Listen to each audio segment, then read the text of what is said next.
All right, so good day and welcome to today's class. So we're going to begin our first basic studies in data analytics. So we're going to deal with introduction to data analytics and understanding the various phases involved in analyzing data.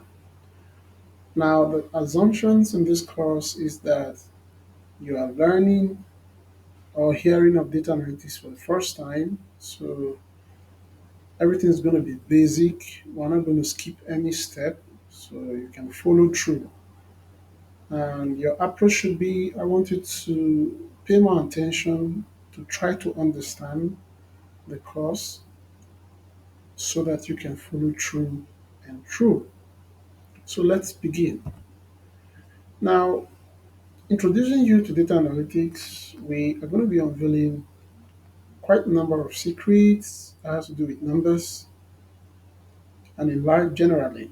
So welcome into the exciting world of data analytics.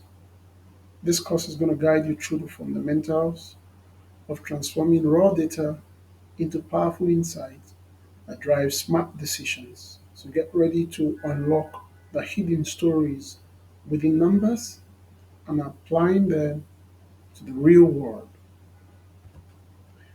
So, what is data analytics? We've been talking about data for some time now, and I gave quite a number of illustrations in my previous class as regards to what data is. And I also said yesterday or previously that before the day runs out, when you wake up in the morning till when you go back to bed at night, you've actually, in a way, involved yourself in dealing and transacting or collecting or disseminating data. When we were in school, they told us data are raw facts. And when a computer processes the data, it transforms the data into information. When you say one, two, three, four, five, six, down to 10, those are data. One, one, what does one mean? Two, what does two mean? But when you begin to say two boys, that adds some flair to that number two, that the two is not just standing alone.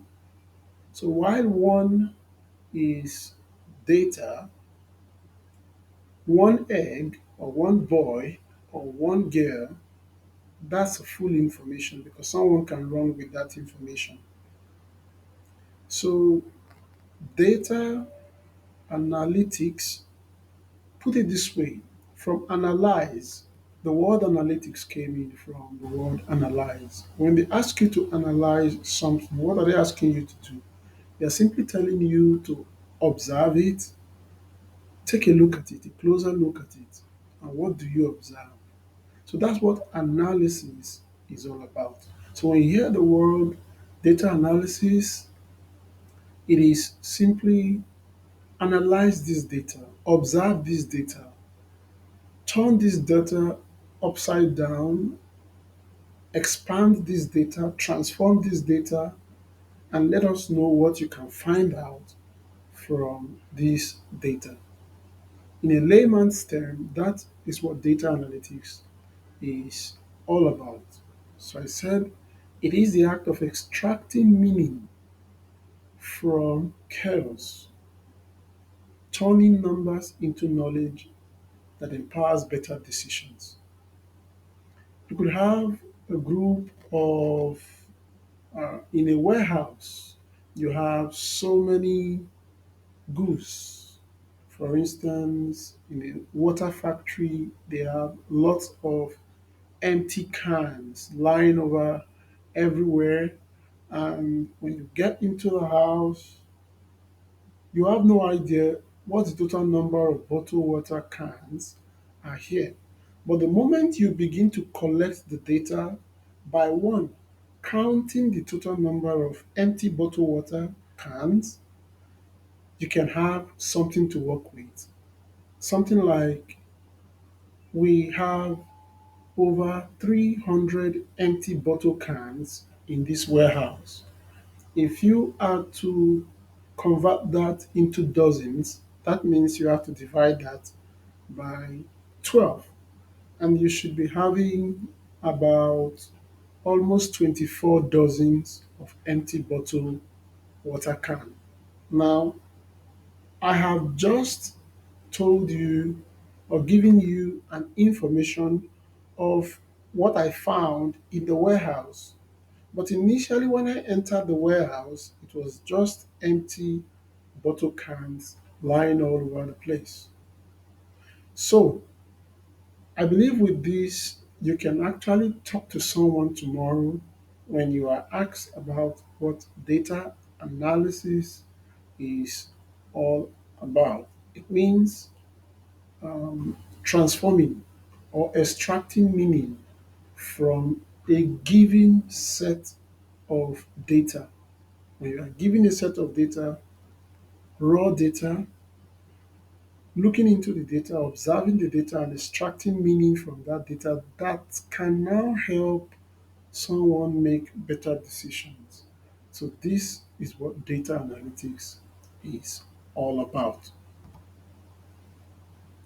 Let's take a look at some real world examples where data analytics have been used. If you have visited YouTube, I know quite a number of you, in short, everyone in this class have, because I have given a task for you to go watch a particular video in the free class on YouTube. When you use YouTube, do you realize that when you check your neighbor's phone, the same YouTube, the content being showed to your neighbor is different from the content being showed to you? Now, how did YouTube know exactly what you like and they are only showing you what you like? That's because when you visited YouTube on the first day, you looked at funny videos. You opened the first one, you watched it, you laughed and laughed. You opened the second one. Before you know it, you've opened over 10 to 20 different um, funny videos or skits. So YouTube have collected your um, user user preference of their platform, knowing fully well that this person will most likely be interested in funny videos and skits and all that. So they will now begin to show you content that are related to funny videos and skits. Likewise, when you begin to look for educational content, when you begin to look for job offers, research videos, YouTube are going to search their galleries and bring out for you everything that has to do with what your user preference is all about. The same thing happens with Netflix. If you use Netflix, whether you're using your mobile version or the system version of Netflix, there is what they usually put by the side similar content. You've been watching action movies, action movies. The first three movies you've watched are action movies. So Netflix actually collected that this person will be interested in movies like this, like this, like this. So they give you a list of movies to watch based on what you have done or how you have used their platform. This is a typical application of data analytics. Now let's take a look at a retail company that analyzes customer purchase data to optimize their inventory and personalize marketing strategies. Every company wants to ensure that they stock in products that customers will always come to buy. Nobody wants to stock in products in their shop or store that the product will be there for ages and no one is coming to ask, what do you have? Do you have this? And that product was spent, you spent money to buy them. So when you keep a product in your inventory, you keep a product in your store and no one comes to buy, you have actually tied down the funds used in purchasing that product. So to avoid stocking product that customers don't need, the retail company analyzes what customers are always buying and then use that information to optimize what they stock. For instance, this is a fasting period, and the Muslims around us all over the world are engaging in the Ramadan fast. There are items that are very expensive during this fasting period. At least I know of some. In terms of fruits, that date fruits, debino, or what it's called in the north. Currently, because I take debino, I take date, I like it. The cost of date is over 35% increment during fasting in addition. So when a store that sells date understands that fasting is starting on the 11th of March and this is 11th of February, they would rather stock date products in their shop or store at 11th of February, expecting March sales to come in so that when the price goes up, they can make good sales and make good profit as well. Now, next is let us take a look at the types of data. We've been talking about data, data, data. When you come into the time of analysis, these things will be very, very important because you cannot put or stack together colors of an item, let's say all black balls, and then you stack it together with the height of all the male in this room. You can't you can't group things that are not alike together. And that's the more reason why we need to get to understand the various type of data that are existing. For data types, in broad categories, there are two broad categories of data. We have the numerical and the categorical data. For numerical data, numerical from the word numbers and categorical from the word categories. Numerical data, which is also known as quantitative from the word quantity, it consists of measurable quantities represented by numbers. Anything that can be counted, anything that can be counted, added, or subtracted is referred to or categorized as a numerical data. So this numerical data is further divided into discrete and continuous. But first, have this at the back of your mind that numerical data are data that can be counted, they can be added, they can be multiplied, they can be subtracted. So, what are discrete data and what is continuous data? Types of numerical data. For discrete data, these are data that are of distinct separate values. These values are often counted whole. Take for instance, you cannot have two and a half boy, two and a half boys are in this class, or the number of people in this class is 10 and a half students. So that is a discrete data. Number of students in a class is a discrete data. The number of cars in a parking lot is a discrete data. We cannot have 4.5 cars are parked outside. It is either a 5 cars, or 6 cars, or 10 cars are parked outside. Put it this way: if it is not whole, it is not discrete. Please take note. That means whole numbers are discrete numbers or discrete data. Therefore, continuous. When you are dealing with something that is extendable, people grow and growth is constant.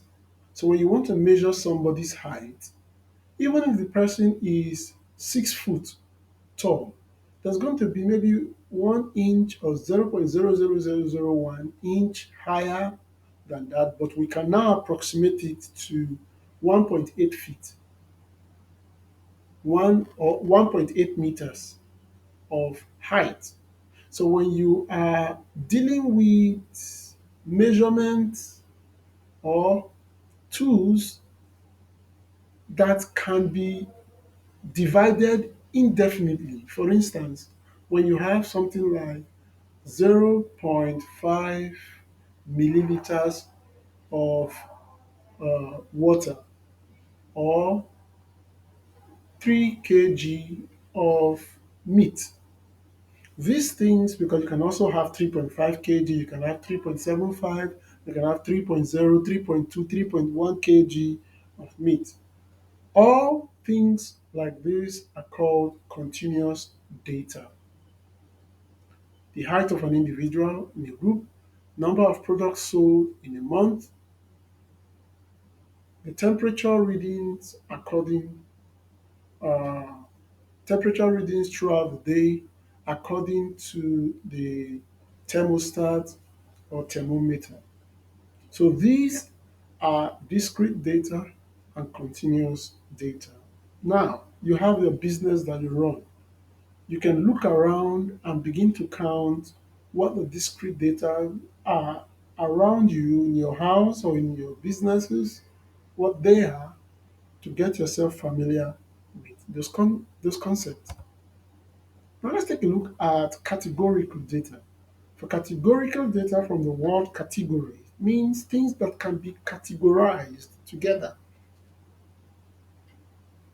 It is also known as qualitative data, and it consists of categories or labels used to classify items or observations into groups.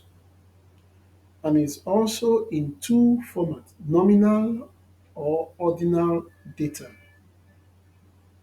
For categorical data, things that can be in a group. For instance, we have a group of girls, a group of girls involved in a football match can be called players. That is actually a categorical data. Now let's take a look at the various differences between nominal and ordinal data. For nominal data, colors. Nominal data represent categorical categories with no inherent order. When we are describing a ball, we can only say all red balls, all blue balls. There is there is no way you can say all big red balls or the biggest red balls. A red ball is a red ball, whether big or small. If you want to use size to categorize them, it becomes a small ball and a big ball. The moment you begin to say ball of the sizes of 3 kg, it now shifts from categorical data to um, ordinal, no, categorical data to um, numerical data. Yes. So colors, are part of nominal data. Then gender. We can have, when you're filling a form, when you see the field called gender, it is either a male or a female, but today we usually have, I prefer not to say, or mixed or something. But gender is gender. We cannot have black male or white male or white female or black female. These are nominal data. It is either a male or female. And what is used to group them is called gender. How about fruits? Pawpaw is a kind of fruit. Orange is a kind of fruit. Mango is a kind of fruit. Grape, banana, apple. These are types of fruits. So when you want to group them, you group them as fruits. So anything that can be grouped and labeled is part of nominal data. For ordinal data, these are categories with meaningful order of ranking. You can rank them. When it comes to education level, they ask you what's your level of education. They're simply trying to collect an ordinal data in that case. What's your level of education? Okay, primary school, secondary school, university level, but they are all education, levels of education, but they are now ranked according to grades. Then also when you are collecting customer satisfaction, how satisfied are you about this product? They are trying to collect your ordinal data. So you can now give 1 star, 2 star, 3 star, 4 star, and 5 star. So in and also we have the social class. We have the poor, mid class, the rich, and the super rich or the wealthy class. Once people begin to group data using these terminologies, they are trying to use the ordinal data types to group these data. All right, now that's for the various types of data. So let's take a look at the journey of a data analyst. What step do you need to take to become a data analyst? What are the processes? What are the journeys, the stages that before you become a data analyst, you must go through all of these stages? The first one is your data acquisition. It is at this stage you collect your data. But before collecting your data, there's what they call preliminary research, which is still part of data collection because before you collect your data, you have to come up with questions that you want to ask. So when those questions are answered, the answers now form part of the data you have collected or you are collecting.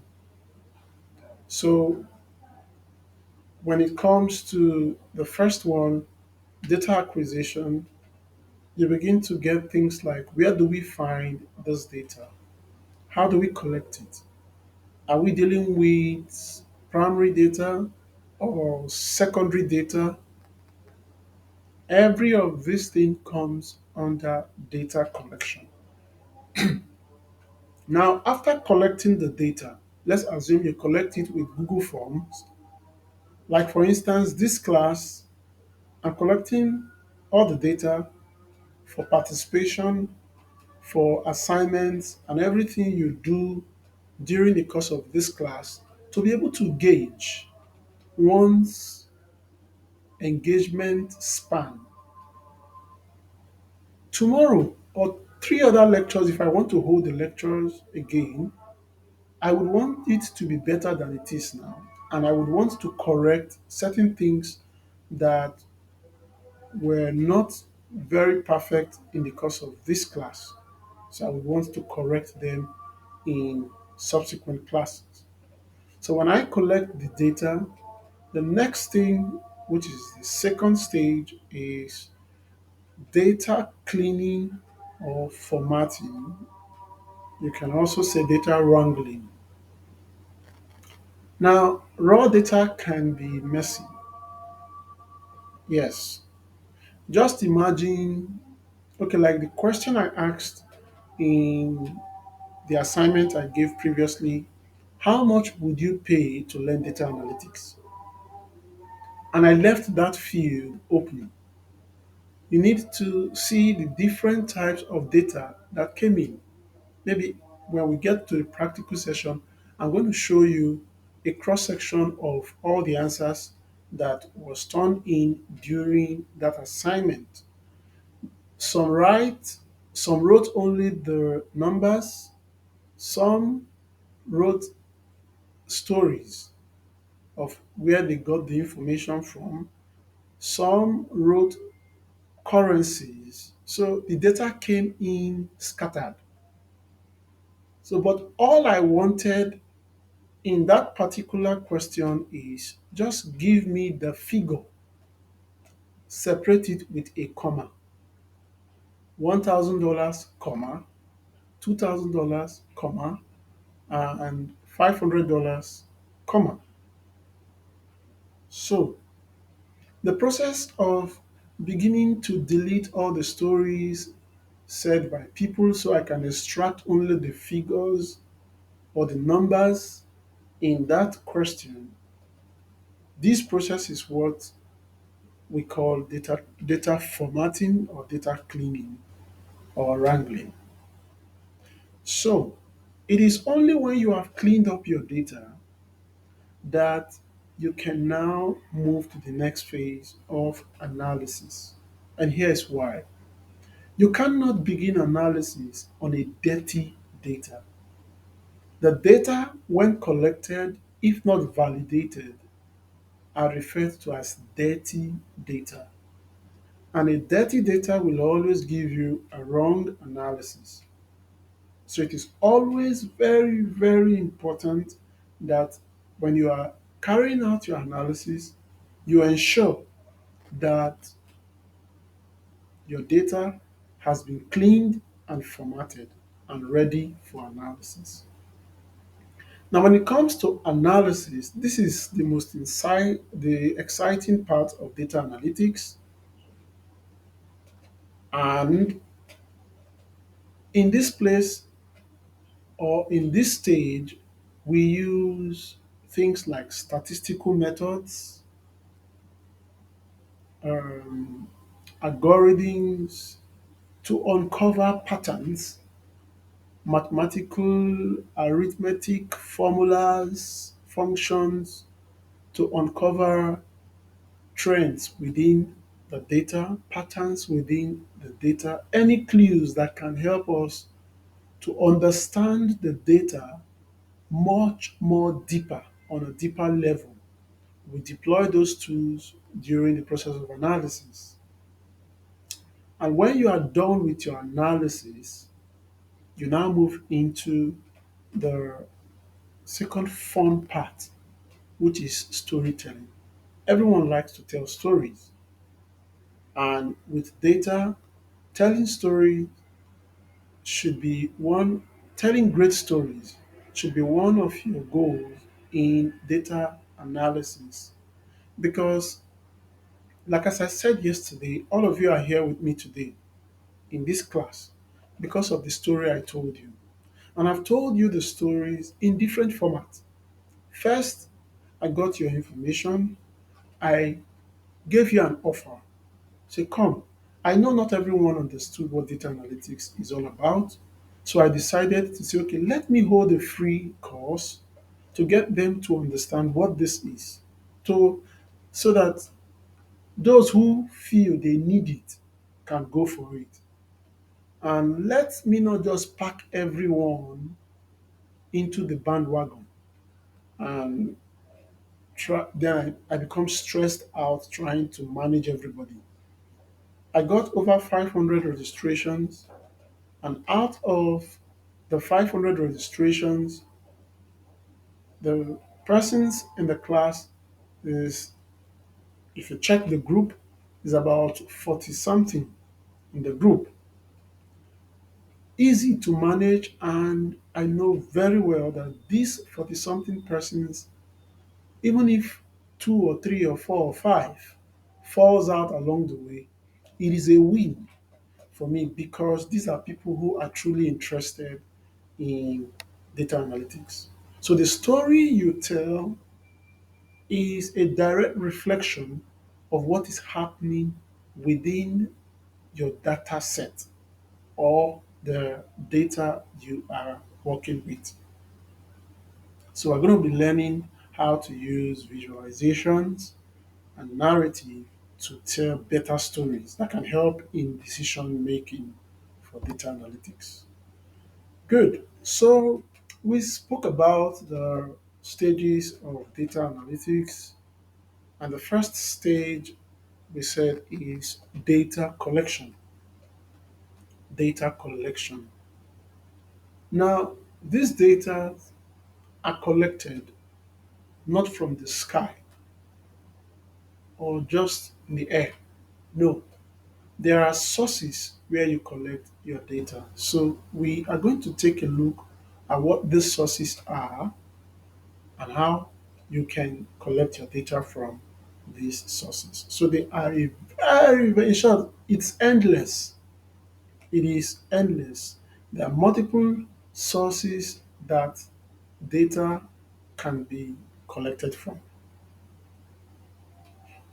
So, but let me say this, the size of your data will most likely give you the accuracy of your analysis. A data sample size of 1,000 respondents and another data sample size of 100,000 respondents. The data size of 100,000 respondents will give you a more accurate analysis than that of 1,000. And the reason is the one with 100,000 have more numbers to play with.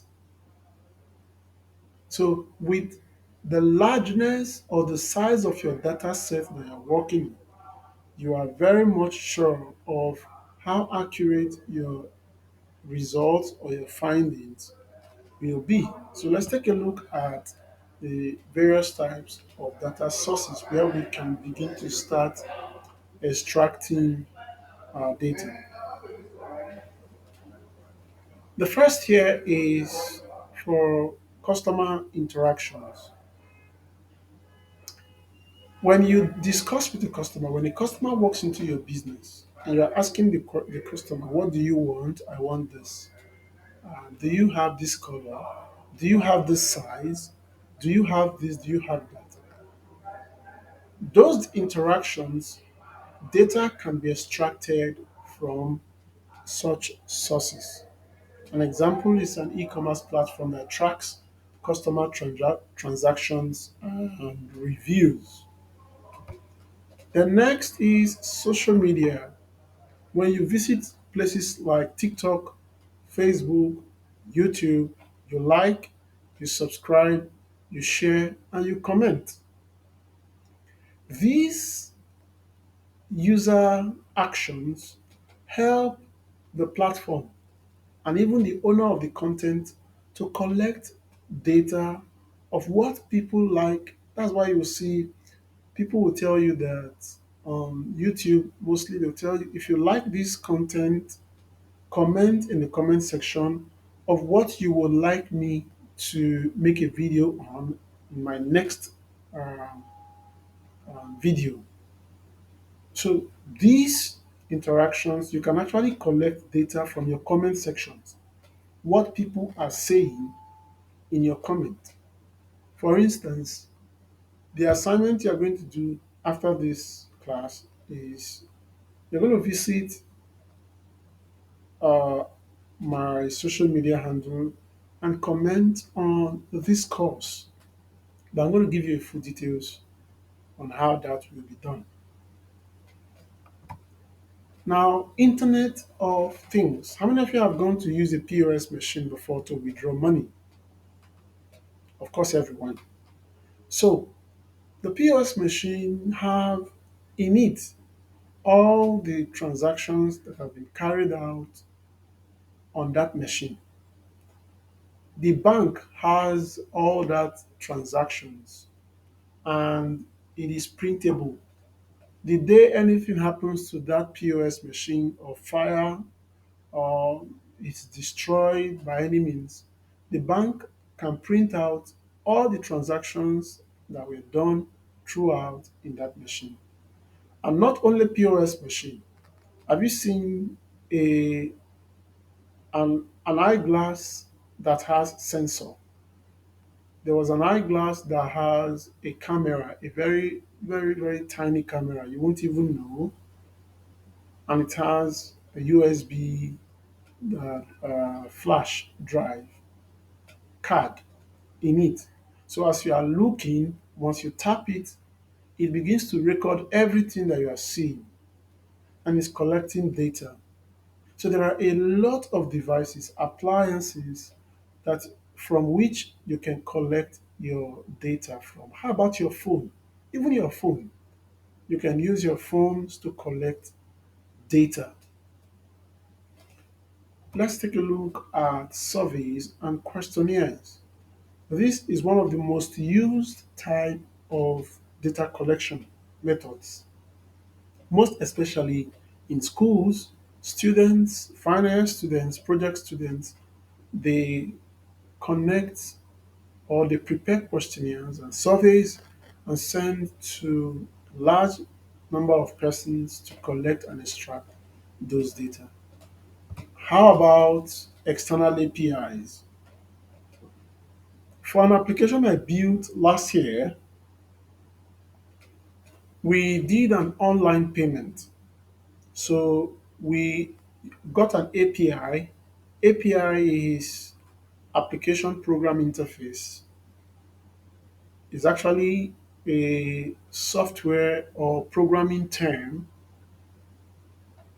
Every platform, for instance, when I say platform, I mean like Flutterwave, like Paystack, like mm, Google, Google Map, Google Sheets, Google Drive, Google Docs, WhatsApp.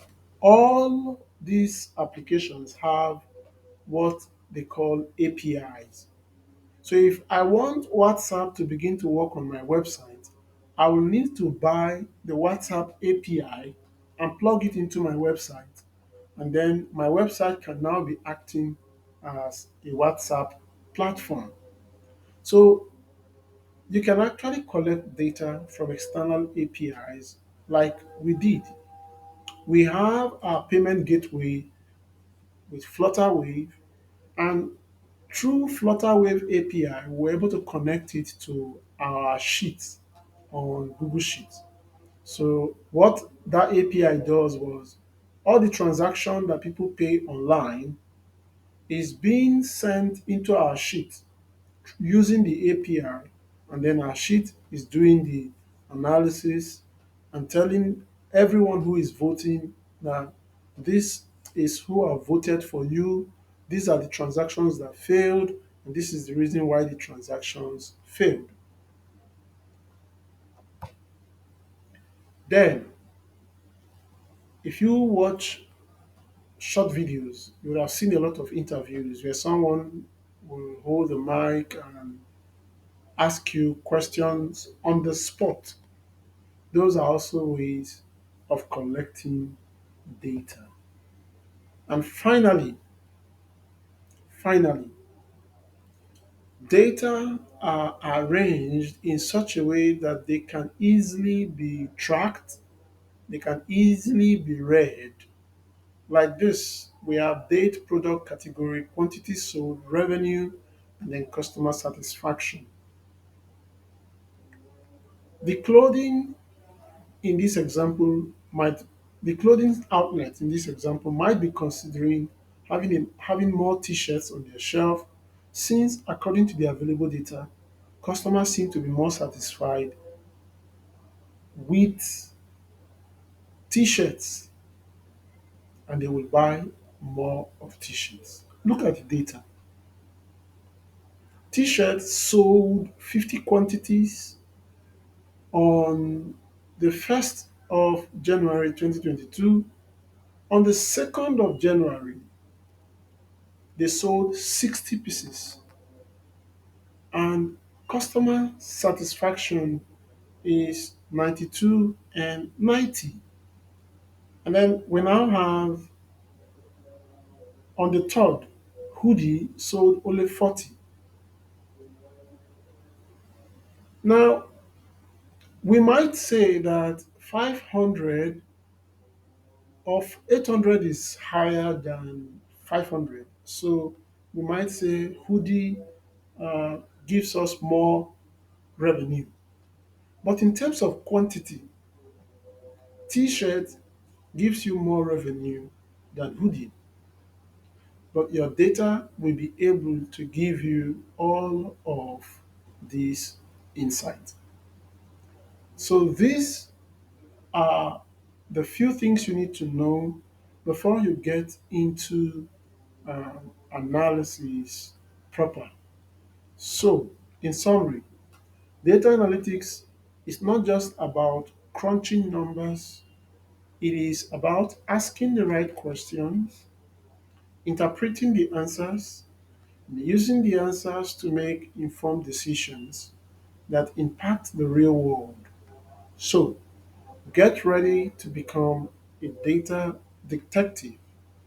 Get ready to solve the mysteries hidden in every data set. I'll see you in the next section of this class. Bye for now.